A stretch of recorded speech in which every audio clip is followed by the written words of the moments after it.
Ford vient d'effectuer une frappe chirurgicale sur sa propre trajectoire. Le titre, c'est une défaite. Mais l'histoire réelle, c'est un basculement historique qui se produit sous nos yeux. Quand Ford et son partenaire, le géant sud-coréen SK On, annoncent en décembre la dissolution de leur coentreprise, le choc est vertigineux. L'impact financier se compte en milliards. Pour Ford, c'est un pivot stratégique majeur.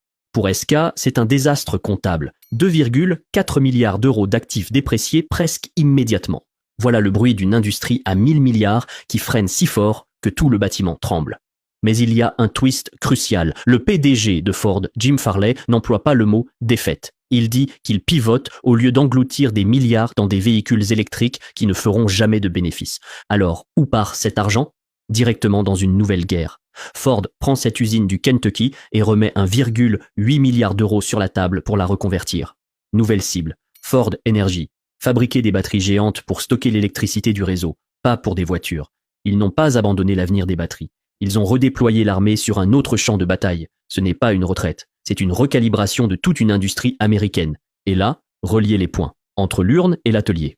Cette usine du Kentucky n'est pas victime d'une mauvaise ingénierie. C'est une victime de Washington. C'est ce qui se passe quand les règles du jeu sont réécrites du jour au lendemain. Cette usine est un cimetière de politique publique. Voici la chronologie, complètement folle.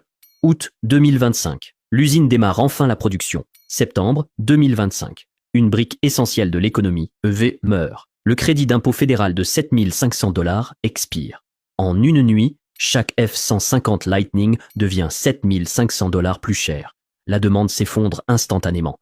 Mais ce n'était que le premier domino. Cette annulation s'accompagne d'un rollback majeur des règles d'économie de carburant, CAF.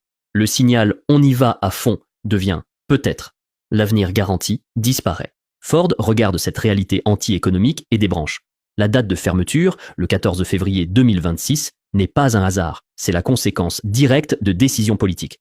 Et dans cette histoire, il y a un incident diplomatique caché. Le partenaire de Ford, SK Innovation, annonce une perte catastrophique de 2,4 milliards d'euros.